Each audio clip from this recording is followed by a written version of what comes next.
Alright, my first driving video. I have to tell you guys, it was a rough night. I haven't had such a breakdown before in quite some time. But breakdowns are breakthroughs, and so I wanted to share my breakthrough because I do a pretty good job at highlighting my positive moments, or my shining enlightenments, or whatever the freak that I go through. But I'm on my way to work now, and I thought I'd catch it while it was fresh, even though I'm barely conscious at the moment, and I'm trying to drive too. That's probably not the greatest thing in the world. But we talk a lot about working with consciousness and working with these moments of enlightenment, but hardly ever do we talk about the shadow work. And the shadow work really does come almost metaphorically, working with your dark side.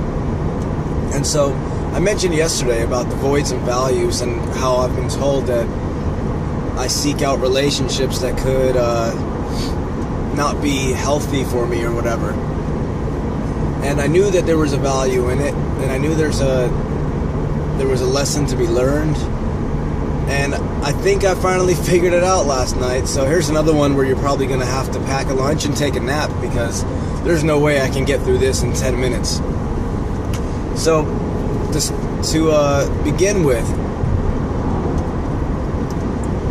I had a pretty large degree of pain yesterday, and so I decided to meditate like I do every night before bed, and go through what certain pains might mean to me, what are the values in it, what's being brought to my awareness.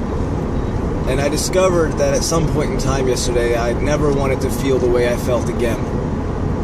Ever. I felt it enough times. I was trying to grasp, what that was bringing me, what it was showing me.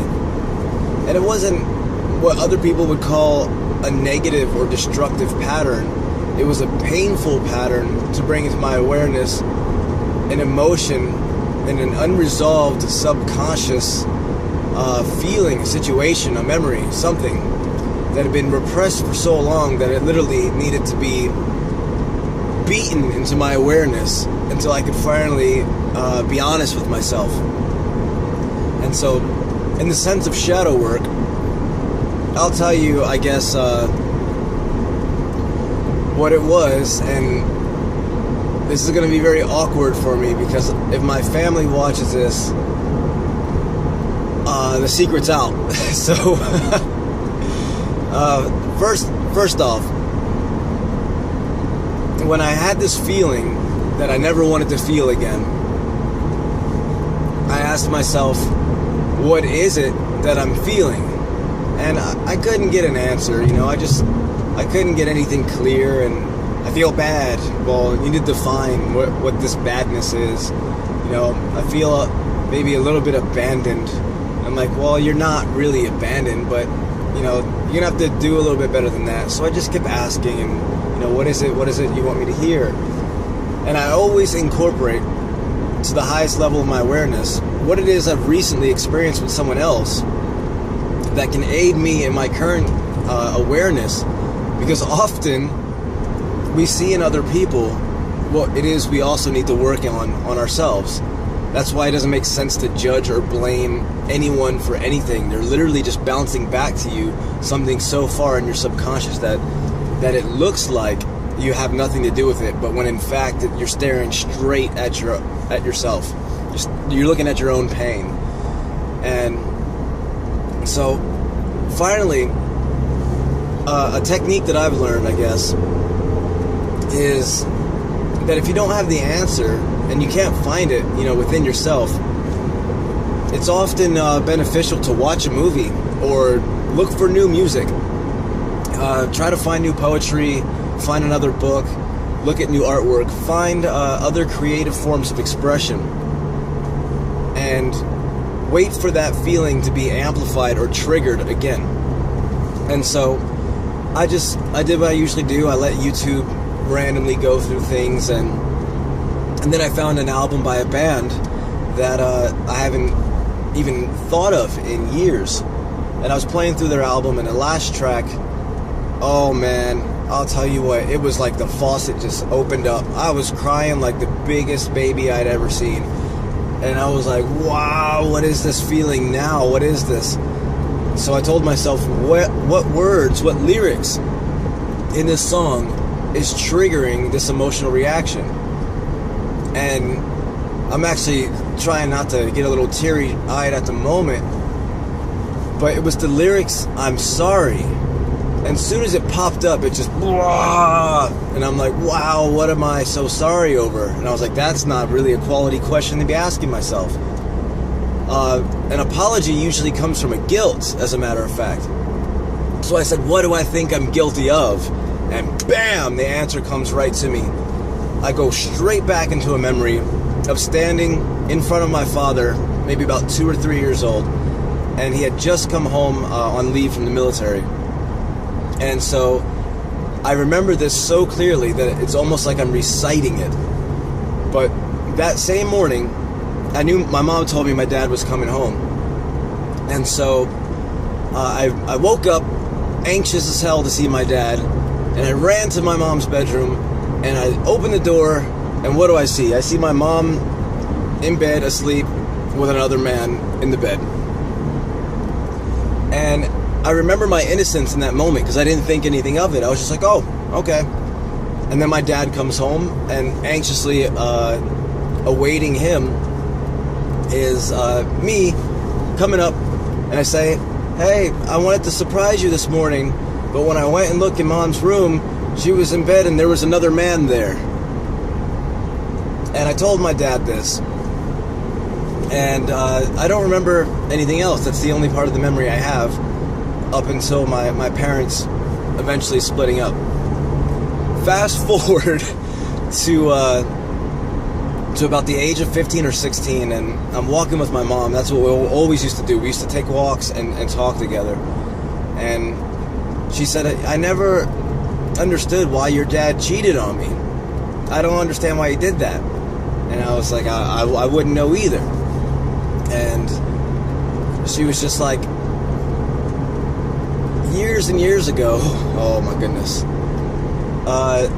he told me that he had reasons that I had cheated on him first, and so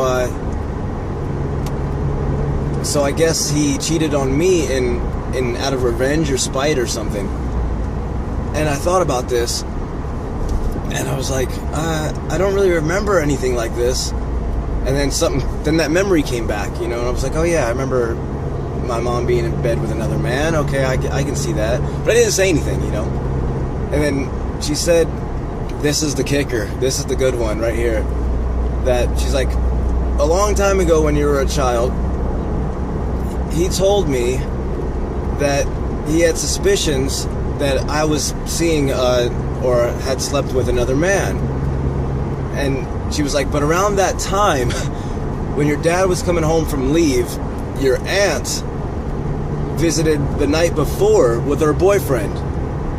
And they needed a bed to sleep in, so I gave them my bed, and I slept upstairs. And then it clicked, like, oh my God, What had happened was, when I woke up that morning to surprise my dad and saw my mom in bed with another man, what I actually saw was my mom's sister in bed with her boyfriend. And they say, like, when your parents split up, it's never your fault.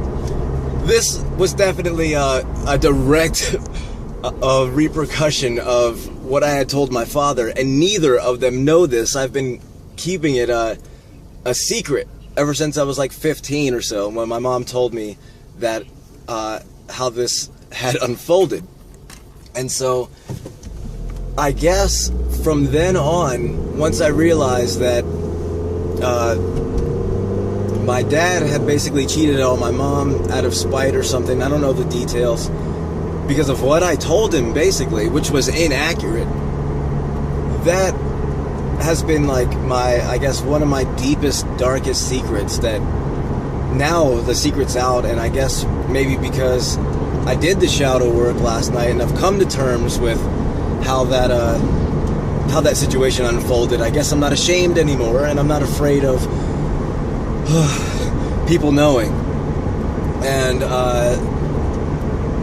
what's funny is that when my mom, as an alcoholic, whenever she drank, which was just about every day, she never recovered from it. She always said, I don't know why your dad did that to me. I don't know what happened. And like all the confusion and the guilt that came up around my mom in that situation while she was intoxicated, out of her mind.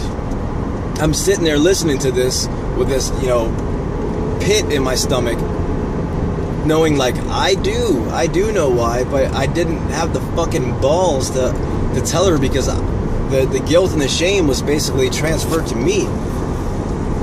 And so on the flip side, when I'm not with my mom, and this happened the last time I saw my dad, whenever he had a few drinks and he would loosen up and some of that subconscious underlying stuff would come up, he always said the same thing. And it was the same thing my mom said. I don't know why she would do that to me. I don't know what happened. She accused me of cheating. I didn't cheat. And my mom's on the other side going, he accused me of cheating. I didn't cheat. And I'm going, and I'm right in the middle of it. And I know exactly what happened.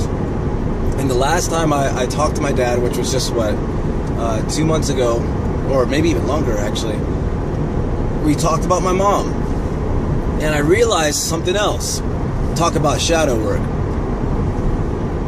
The painful pattern that I've been expressing in my life, due to the subconscious swallowed, buried guilt, has been basically to play the part of my father, attract a woman that resembles my mother, and try to force it to work, or make it work, for my inner child to have my parents back together again to make up for what I feel was my fault. It was this subconscious act, basically, that was coming out. And when I told you that every void drives a value, the void of not having my parents together was was expressed metaphorically through trying to put everything back together. This is why I talk about, putting together the complementary opposites. What I've been talking about literally is putting my parents back together, putting the ultimate high next to the ultimate low for balance and unity. And I was like, now I know my highest value, or at least the highest one I'm aware of so far, which is unity, which is why I try to fix everything, which is why I try to connect everyone, which is why when I don't feel like I'm part of something, then I go into levels of distress. And I cried, I don't know, till like 4 a.m. See the marks on my face, but I discovered basically that it was literally like this giant splinter in my stomach, this giant just wall of self-hatred and a lot of guilt. Just guilt would be the main emotion. And then a lot of people talk to me about my eating habits because I eat very little, and I always thought to myself, like, I only eat to live. I don't need that much food, that much sustenance. I don't have to eat like everyone else. And what they were making me feel was guilt over not nourishing my body, at least to their standard, or what I thought was their standard, which might just be a healthy standard. I don't know yet.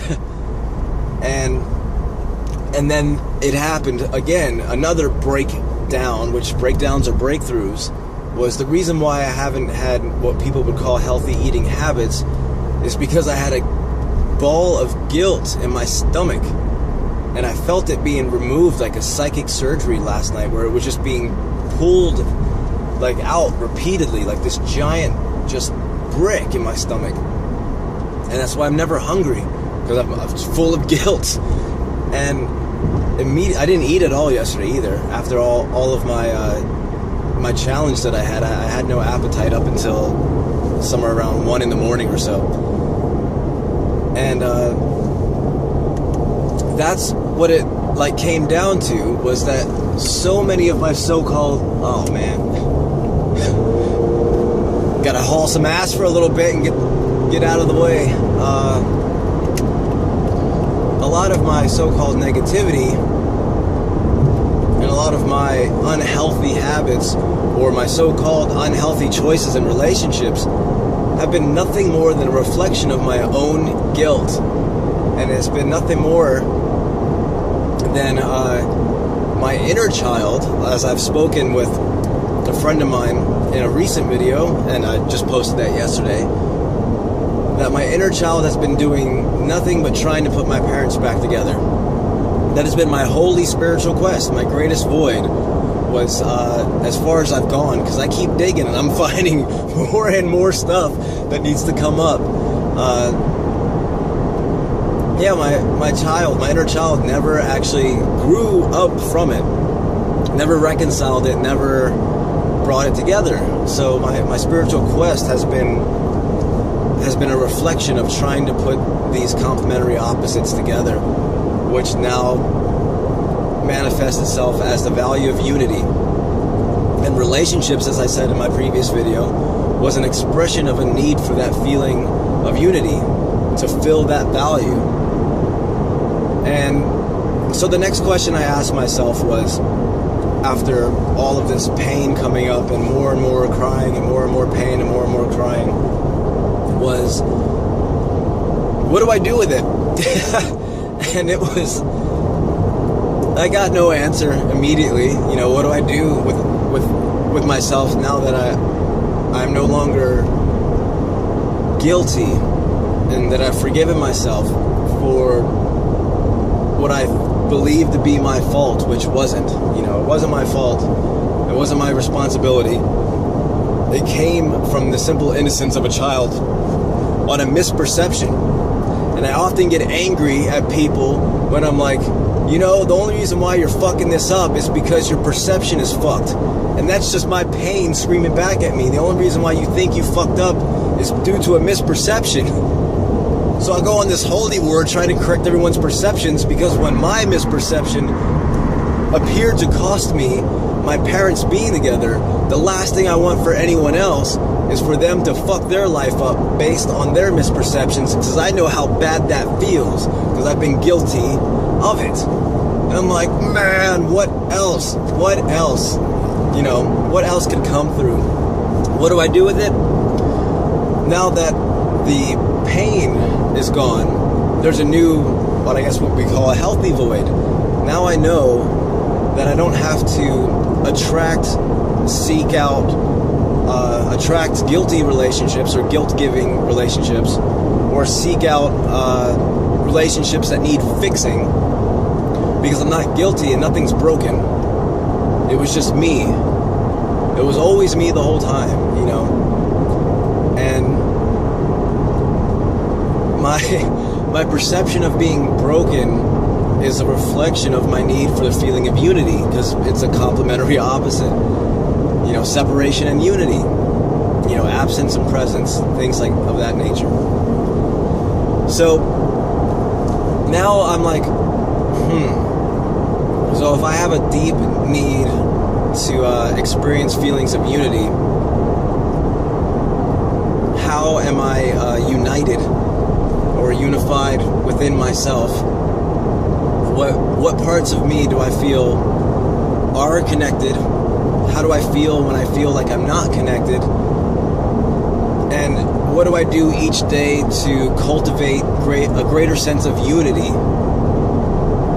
And when I think about everything in my life that has ever caused me pain, it's almost, if not exactly, a direct feeling of separation. And I think that goes for all of us. When we feel separated from something is when we feel the most pain. And then we have separation anxiety. And then, you know, relationships have breakups, and then you go through that feelings of separation and aloneness. my mother, she took me to the babysitters when I was little one time, and she left me for a week and didn't tell me that she wasn't coming back. And so I guess I went through a very traumatic experience, because I remember it, actually. I remember the week. I actually remember it. I remember the week where she didn't come back, and so I think that put like another thing in me, where I attracted women who played the parts of the mother in order to foster my own need to feel unity and connection with my mother. And it's crazy last night. Like a lot of things started falling together. A lot of things started really coming together for me last night. Even more so, why I do what I do. And it's crazy, because once you get, I guess, a sort of addicted to the pain of separation, you have what's called a cognitive dissonance, where you have two conflicting values happening at once. So I had the need for unity, so I attract what I need to unify with, but I've only experienced pain and separation due to my misperception of what it is I want to unify with. So then I would cause and create separation to foster the feelings of pain that I was used to having since I was a child, because that's what was normal to me. What? I was like, so I have sabotaged every relationship with any female I've had in my life, because if it was good enough to unify with, then it was definitely good enough to separate with, because unity and absence were coexisting, trying to coexist in the same space. So I'd say, hey, I'm connected with you. This is awkward. This is weird. This feels good. And this is not the way I remember my feelings with my mother. So back off, separate. There's the pain. Now I'm used to it. Now I'm in withdrawal from the unity that I need to feel, because I didn't have it as a child. And so I reconnect. Feels awkward. Feels bad. Disconnect. And when it felt connected, it felt good and it felt right. And when I felt disconnected and absent, it felt good and it felt right, because that disconnection allowed me to feel the pain that I was comfortable with feeling. And that, my friends, is what I would call the shadow work. And so I don't know how that's gonna manifest from this day on. I saw myself in the mirror, and I saw myself a little bit more for what I am, or what I appear to be, at least. I see all the pain on the surface again, and today is just another clean slate even. And I'm gonna go to work, and I'm gonna do my best to unify with my environment and create feelings of harmony, and try to get recognized for something. I'm gonna try to do something, because that was another thing. I had so much guilt that I've been pushing myself to become some sort of success beacon of overdrive to compensate for my guilt and shame that I felt over my parents, because I thought maybe if I did something really, really fucking awesome, that if my parents knew the truth about what I felt guilty about, they wouldn't hate me, or that they wouldn't love me any less, which is a really insane thought when you think about it. But that was it. I was like, man, you trying to make yourself look so good because you feel so bad, in hopes to cushion the blow for the truth that you're holding within. And so now I can enjoy my success a little bit more, because now it's become a conscious decision rather than a compensation. And now I can empathize with more people, because now that I see the pain that we carry in our inner child, which the inner child is basically parts of the brain that haven't developed due to traumatic experiences. It's gone on suspended animation, you know? And so now that I see that, I see it everywhere, because that's another thing. You know, once you see it in yourself, you can see it everywhere else. And it's humbled me to realize that even though I've got a lot of things right, I still have a lot of work to do. And when I see someone in pain, maybe, just maybe, they're trying to get approval and love from their parents too. Maybe they weren't recognized by their parents. Maybe they don't feel loved by their parents. Maybe they were abandoned by their parents. Maybe they were abused by their parents. All of that. Not to blame the parents. The parents aren't responsible for conditioning their children in the way that they were taught to condition people based on their conditioning, you know. So the source of joy, the highest source of joy and forgiveness, is also the highest source of pain as well. God is love, and love is both sides. So ultimately, now that I see it everywhere, and it was weird, I've been seeing everyone as children lately, and now that I see my own inner child screaming and in pain over not understanding why everything is looks to be so separate, and trying to put everyone together and trying to fix everything. The next time someone comes to me with a painful situation, I'm going to know exactly what it is they mean, or at least I'm going to have a greater understanding and empathy towards that. So I hope you enjoyed this little bit long video while I drive to work, but this one's going to be called Shadow Work, and I invite and encourage you to ask yourself the painful questions. Do not self-medicate with company, circumstances, and substances, and do not self-medicate through avoidance. Step into your pain, let it wash over, and then let it wash out, and ask yourself the questions. What is it that I'm feeling? And when was the first time I felt this feeling? How long have I been holding it? What value does it bring me? What void has it brought to my awareness? And how can I choose to assimilate that pain into my beingness so that I can love it and become unified and whole within? So enjoy your day, enjoy your life, and just keep an open mind and keep even a bigger open heart. So until next time.